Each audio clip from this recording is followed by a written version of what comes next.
Pasa que no quiero despertar a los vecinos que deben estar diciendo esto sobre la iglesia.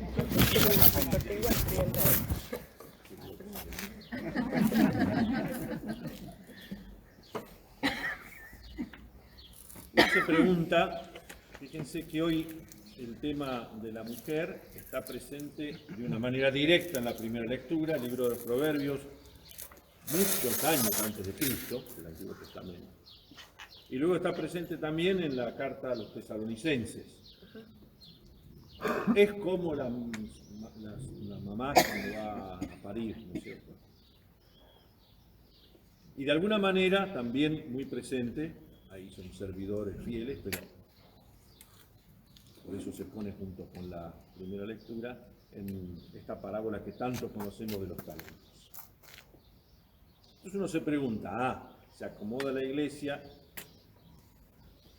frente a la importancia de la mujer. Otros dirán, mirá, reducen a la mujer a que con el uso teje y cose, como dice la siglos antes de Cristo, ¿no? O sea que la palabra de Dios expresa en el lenguaje del tiempo en que fue predicada, escrita, inspirada, cosas que en realidad sí son permanentes y más allá de la explicación que puedo dar, hay una realidad más profunda que es permanente.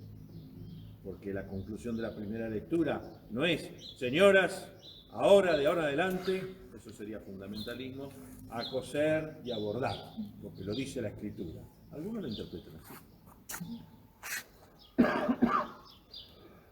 Por lo tanto, lo que el Señor nos invita a hacer hoy es a reflexionar más allá del lenguaje con el que se expresan las cosas, ¿qué nos está diciendo a nosotros hoy, 15 de noviembre del 2020? En una situación rara, no estamos en una misión barrial, sino la normal misa de las 9:30 de la Divina Providencia, pero afuera, por las cosas, porque esto, porque estamos en el cajoncito del espectáculo y entretenimiento público. Por eso hay que hacerlo para afuera. En fin, pero ¿qué es lo que está señalando hoy, si tienen tiempo, porque me dijeron que solo podía hablar 5 minutos porque se tienen que ir? ¿Qué es lo que el Señor nos quiere decir, el Espíritu Santo, claro, a nosotros hoy? La palabra de los Proverbios nos ya prepara para el Evangelio, porque la Iglesia los pone juntos, y en este domingo, que es la jornada del pobre, pone, no con grietas, sino advirtiéndonos la ociosidad y la hacendosidad o el servicio. Y señala como virtudes de la mujer, y acá sí lo remito a la mujer porque es el personaje de la primera lectura, más allá de la tarea que hace, la buena marcha de las cosas, la confianza y sobre todo algo que nosotros los varones, no digo que no seamos prácticos, pero no solemos aterrizar las cosas. Pensamos, habría que, se debería, quizá deberíamos planificar, etcétera, etcétera. Las mujeres empiezan a hacer así, significa que me estuve toda la noche preparándome, significa que... Pero fíjense, vayamos a lo práctico, y aquí no me quedo en las distintas ideologías que cada uno pueda tener, que todos tenemos. Eso es ideológico, todo el mundo nació en un lugar, en un barrio, de un equipo, es miembro de un simpatizante de un partido, todo. Así que no empecemos a decir, pero fíjense, en la vida que uno más o menos ha llevado, grupos que se han dedicado especialmente en medio de su sufrimiento a dar sentido al sufrimiento, siempre tienen como título las madres del dolor, por ejemplo. Son las madres, y padres están también, pero son las madres las que se organizaron. ¿Qué son las madres del dolor? Los que tienen hijos accidentados, sobre todo, no es que se murió, sino sobre todo por picadas de auto, no picadas por... Si ya les abro el apetito. Ahí vi al paisano del club Belgrano que se iba con una bandeja con comida, mirá.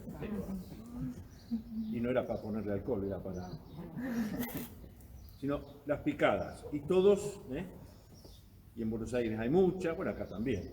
Ahí en el centro, escucho a la noche, me despierto y se ve que están haciendo picadas por cómo hay 2 autos que están ahí, por una vía Colón. Pasa uno, qué sé yo, tal vez. En los barrios más carenciados, porque la droga tiene su clase según, el Paco, la madre del Paco. De hijos que han sido muertos por eso. Y no es que van a tirarle piedra a la comisaría de turno, qué sé yo, sino empiezan a dar, a hacer conocer a los muchachos, a los chicos, las chicas en los barrios, etcétera, etcétera. Es decir, hay un talento ahí que lo ponen en lugar de masticar vidrio, pues ¿qué pasa cuando masticamos vidrio? ¿Alguna vez masticaron vidrio? No. Saben a qué me refiero. Pero cuando se mastica vidrio, ¿qué pasa? Si te lo tragás, morís. Peligroso. Y si lo escupís, herís. Y después hay otras madres. Yo cuando estaba en Italia, acá no quiero cargarla nada, cuando estaba en Italia muchos años, muchos me venían, vos sos argentino, entonces vos conocés qué cosa esto, porque hemos leído de las madres de Plaza de Mayo, más allá de que te guste Cachita, Pepita o Lourdes, no, pero ya, como decía el mismo hasta Pablo VI, que era la época, estoy hablando del 70 y todavía decía, no hay peor cosa que ver desaparecer y morir a tus hijos. Por supuesto que acaban de decir, pero también, que no me refiero a eso, me refiero a las madres que intentan hacer algo. No simple. Después habrá, esta me gusta, eso es otra cosa, yo no vine acá a hablar de eso, pero si uno, ¿qué sentido tiene esto? Y uno lo que ve ahora, que hemos estado metidos más en la mesa alimentaria acá, la cantidad de mujeres que recorriendo los servicios, no es que estoy diciendo a los nenes no, pero vos ves en las cocinas, porque nosotros tienen otro laburo, un varón, 2 varones, 10 mujeres.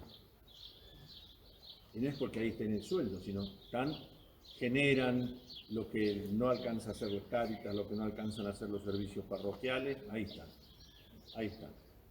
Y lo más que más me impresiona es que cuando vas, no dicen, ay, nos falta esto, nos falta... Están contentas, no contentas de que exista la necesidad, pero ¿y cómo se multiplica?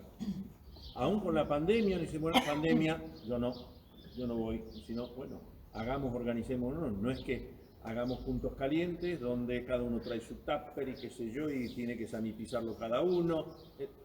No es la mesa donde se sientan todos, porque no se puede, es la imaginación. ¿Por qué? Porque no hay peor cosa para una madre ver que sus hijos no tienen comida o vestido. Entonces crean, no estoy haciendo grietas, sino tratando de decir qué sentido nos tiene esto hoy.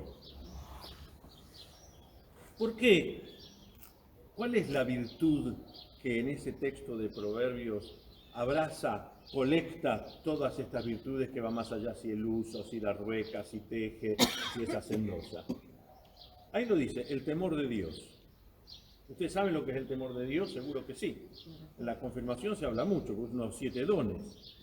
Y si es un don de Dios, para vos, para cualquiera, el temor de Dios, piedad, consejo, inteligencia, entendimiento, no me acuerdo ahora todo, sabiduría, pero temor de Dios. Es como si terminara, el último, no el último porque es el último cola de perro, sino el último. Temor de Dios. ¿Qué es el temor de Dios? El respeto. Respeto. ¿Es miedo a Dios? No. ¿Cómo Dios va a querer inyectarte un virus de que le tengas miedo? Eso es lo que pensaba el tipo del talento que lo escondió. Eso es lo que pensaba. Tenía miedo. Y vos cosechás donde no sembrás. Vos sos bravo. Es un respeto, pero de obsecuencia miedosa. Temor de Dios, y eso se ve bien con el tema de la amistad. ¿Ustedes tienen amigos y amigas? Sí. ¿Temen ofenderlos? Sí. ¿Pero por qué? Porque los quieren mucho. No es miedo. Si es miedo que te deje, no sos amigo, simplemente un palenque donde rascar. Si tengo miedo que se vayan, no tengo con quién rascar. No. Temor de Dios, temor de un amigo, es yo no quiero ofenderlo, lo quiero tanto que haré cualquier cosa, pero no quiero ofenderlo. Incluso cualquier cosa es a veces decirle una cosa, mirá, esto no va, a corregirlo fraternalmente. Pero eso no es violar el temor de Dios. ¿Cómo va a ser eso? Al revés. Es porque lo quiero mejor. Lo que pasa es que la verdadera corrección fraterna no es corregir a mi amigo o al hermano en lo que me molesta, sino en lo que no va de acorde a su talento. Yo le puedo decir acá, ¿cómo se llama? Walter. Walter, el domingo pasado se ve que has ensayado, has preparado. Hoy me parece que improvisaste. No lo estoy atacando. Si vos tenés un talento, dale. Ahora, si uno que canta como un sapo, le digo, vos no cantás, vos no servís para cantar, eso se llama sadismo, no corregir al hermano. O vos que no podés caminar porque tenés esto, vos no bailás bien, eso es sadismo. ¿Me explico con los ejemplos? Entonces, lo que se entiende dentro del temor de Dios es esa humildad, respeto, confianza. Y eso infunde consuelo y paz. Consuelo y paz. Y ahí es donde otra virtud que va junto, que nosotros la confundimos, que es clave en la vida cristiana y en la vida aún del que no es cristiano, que es la docilidad. Si yo les pregunto, ¿qué es ser dócil? ¿Qué me dirían? No es un examen, es para dialogar, esa es la ventaja de no estar en las parroquias que te están haciendo 100 párrafos que terminen. Acá no les conviene porque no vuelvo más. ¿Qué es docilidad? Afabilidad. Respecto a Dios, ¿qué será la docilidad? Escuchar la voz. Ahí en la parábola de los talentos, algunos fueron dóciles, acá tienen que administrarlo. Y lo hicieron, el otro. Hacer lo que él pide, escuchar la voz. ¿Cómo? Hacer lo que él pide, escuchar la voz. Abierto. Bueno, nosotros decimos docilidad e imaginemos encima el perrito que yo vengo, le doy la galletita. Ay, qué dócil que es mi perro. Eso, no digo que no sea dócil, pero no me gruñe, no me muerde, qué dócil. Docilidad es en realidad el saberse dejar decir algo. Si es de parte de Dios, siempre quiere el bien.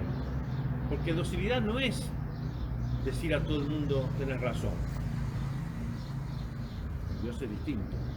A veces, qué dócil, que lo que yo le digo hace. No. Si bien aquel soldado romano le dijo a Jesús, Señor, no entres en mi casa. Porque si yo que tengo soldados a mi cargo, andá, y va, vení. Pero docilidad es el espacio para que el otro me diga algo.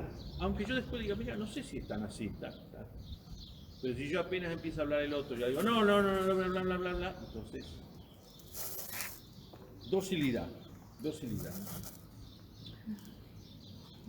Con esa descripción de esta mujer, que no es solo para las mujeres, porque entonces teníamos que, primera lectura, los varones váyanse a jugar a la taba y cuando llegue el chifle vengan, no, porque la iglesia, la comunidad, la parábola de las vírgenes del domingo pasado es también para nosotros. Ah, no, yo nunca, no soy mujer, por lo tanto ese evangelio es para mí. Entonces, ahí viene el tema de la segunda lectura. La segunda lectura de la primera carta a los tesalonicenses es el texto más antiguo del Nuevo Testamento. Antes que los evangelios, no digo antes que el evangelio, porque el evangelio es la predicación de Jesús muerto y resucitado, pero de los textos del evangelio tal como los tenemos, el primer escrito tal como lo tenemos hoy es la carta de San Pablo a los tesalonicenses. Las primeras cosas que escribió Pablo. Y de hecho los primeros cristianos no sabían cuándo iba a venir el Señor. Muchos decían que ya va a venir. Pero como tardaba se ponían nerviosos. Desesperaban o decían, todo esto es mentira, es un cuento. Entonces Pablo les escribe. No están, el detalle no está en dónde y cuándo, sino estar preparado siempre. Siempre, y ahí usa la parábola que es el mismo evangelio, como el ladrón vendrá a la hora menos pensada, como la mujer que está a punto de dar a luz. Curioso porque Jesús utilizará ese ejemplo, pero no en el sentido que viene como si viene a la luz, como si fuera ya como un parto de fin del mundo, qué sé yo, sino que Jesús dirá, cuando Él está en la última cena, ustedes ahora están tristes, pero después se van a alegrar, como la mujer que está por tener, se pone ansiosa, etcétera, pero después se olvida de todo y se alegra porque una nueva vida ha venido al mundo. Porque aquí estamos hablando de la esperanza en el reino de los cielos, como un ladrón. De hecho, acá la virtud principal, que también tiene que ver con la primera lectura, es la vigilancia. Vigilar. La palabra vigilante en algunos lugares, sobre todo la hinchada de algunos equipos, es vigilante, que le gritan al referee, le gritan como una imagen negativa, pero quien trabaja en seguridad, ahora con la pandemia, en todos los aparatos que hay en las terapias intensivas, que tiene que vigilar. Y el que vigila, alguno de ustedes ha hecho el servicio militar, el que vigila está de vigilancia, o aún el que trabaja en vigilancia, la policía, ¿qué es lo que esperan? Y cuando amanece. No solo porque se determina su horario, sino porque ya se ve clara. A la noche vos sospechás hasta de la sombra, hasta de tu sombra, cualquier ruidito, está así. Pero cuando amanece, ya está, ya viene. Y está hablando del reino de los cielos. La vigilancia es la actitud incluso propia de la madre. Le voy a contar una infidencia si tienen tiempo, yo termino. La hora referí me van a decir ahora. En mi familia éramos muchos, ¿no es cierto? Éramos 14 hermanos, 13 varones, una mujer. La mujer era muy buena, los varones éramos muy buenos. Pero recuerdo cuando llegaba la edad donde empezamos a salir de noche, que eran otros horarios, ¿de acuerdo? Por supuesto siempre los aviso a los papás de poder ir a una fiesta, que es bueno andar. Pero recuerdo las primeras veces, llegaba a casa, una casa grande, de 14, y estaba en la cocina sentada mi madre. Pero no diciendo a esta hora de llegar, escuchaba, bien, se iba, buenas noches, nada más. No me decía nada, vigilaba. La primera vez a ver si les manejaba bien, que los colectivos, que los horarios. Bueno, 13 años, esas primeras fiestitas, ¿no? Que terminaban 12. Acá a las 12 empiezan ahora. Ni siquiera. Empieza la previa. Sí. Yo me llevé previa, pero una materia. Acá se llevan todo a la previa. Entonces, ahora se entiende en esta actitud vigilante, es una actitud no sino lista. Y tenemos esta parábola que va enganchada porque es el texto que sigue a la de las vírgenes y es el texto que precede al domingo que viene, que es el juicio final. Y se acaba el año litúrgico. Cristo Rey, y se acaba el año litúrgico. Todo el capítulo 25 de Mateo hemos leído las 10 vírgenes, pero si uno va al texto mismo de los 3 domingos, uno se queda en la previa, no entiende el corazón del final. Y la historia se resuelve en el final. El domingo pasado, ¿cuál es el corazón? Las que entran a la sala nupcial, a la fiesta. Y ahí se entiende que las otras... ¿Qué pasó? Si te están invitando a una fiesta, vas preparado. Si se casa el hijo de la cambicha o del cambicho, todos los que son cercanos ya están empezando de antes, que me pongo, bueno, ahora no es que me pongo, sino que me saco. Pero es imperdonable no pensar las amigas de la novia, porque son las de cortejo, que no se preparan. O sea que antes de prepararse también significaba llevar la botella de aceite, porque las lámparas eran muy chiquitas. Entren a la fiesta. Hoy, ¿cuál es? Lo que le dice a los dos estos que quisieron trabajar los talentos, entra a participar del gozo de tu Señor. Y lo que le dirá a los que vivieron las actitudes misericordiosas del domingo que viene, vengan benditos de mi Padre, reciban en herencia el reino. Si no tenemos en cuenta el final de la historia, todos nos quedamos en que, ay, pero qué egoísta esta virgen que no dieron aceite a las otras, ay, pero si porque lo que nos pasa hoy con esta parábola es lo mismo con otras parábolas. Le tenemos cariño al que escondió. Y bueno, el tipo se dio un talento, lo escondió, toma lo tuyo. Porque nosotros nos acomodamos siempre en esa justicia que es con minúscula. En la parábola del hijo pródigo, y el otro pobre laburó todo el día. Ni un cabrito le diste, y este hijo. Y le tenemos, no sé, nos acomodamos, es como palenque donde rascarse. En los obreros de la viña, ¿de qué lado nos podemos? Elaboraron todo el día, le da lo mismo. Entonces uno piensa, pero Jesús no está sancionando la ley de contrato de trabajo, está hablando de que todos estamos llamados a la fiesta. Y cuando empezamos a mirar al costado, es que no entendiste nada. Entra a participar. Vengan benditos de mi Padre. Entren a la boda. Cuando uno está en una fiesta, salvo que quiera perdérmela y empiece a decir, mirá quién vino, mirá quién no vino, entonces me perdí la fiesta. El que está en la fiesta se va a divertirse. Yo, qué bien que comimos, ¿viste? Qué bien que la había, qué sé yo. Si no, te perdiste, fuiste a un velorio, no sé. Y ahí, el talento, que nosotros lo identificamos con las condiciones, el talento, pensamos, ¿qué talento tiene este artista? ¿Qué talento el trío de guitarra? En fin, en realidad el talento era una moneda fuerte, pesaba en el Antiguo Testamento como 29-30 kilos a 50 en el Nuevo Testamento, acuñada oficialmente, que era una cosa, los que saben, no es mi caso, pero los que saben, dice que un talento, con el peso que tenía, era igual al laburo de un trabajador agrícola de unos 20 años. Era mucho dinero. Valía lo que pesaba, el metal. Y eso se calcula, los que saben de historia de la moneda, el denario, acá con un denario, el laburante del campo. Le daban el jornal de un laburante de campo, un denario. Y ahí se puede calcular también cuántos talentos y cuántos denarios debían esos dos deudores. 10.000 talentos, imagínate multiplicar 10.000 por 20 años de trabajo, pero toda la eternidad, así. Las comparaciones de los dos débitos, infinito uno y el otro, era un dinero, eran unos cuantos años de trabajo, 2 meses de trabajo, pero no era tanto al lado del otro. Y aquí el corazón de lo que está detrás de las palabras que parecen muy prolijas de este hombre que escondió el talento. Da la impresión de que él es un sabelotodo y por eso no quiso correr riesgos. Porque ¿quién es el que tiene la culpa de que él escondió el talento?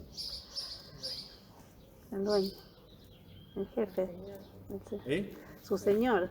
El que le dio el dinero.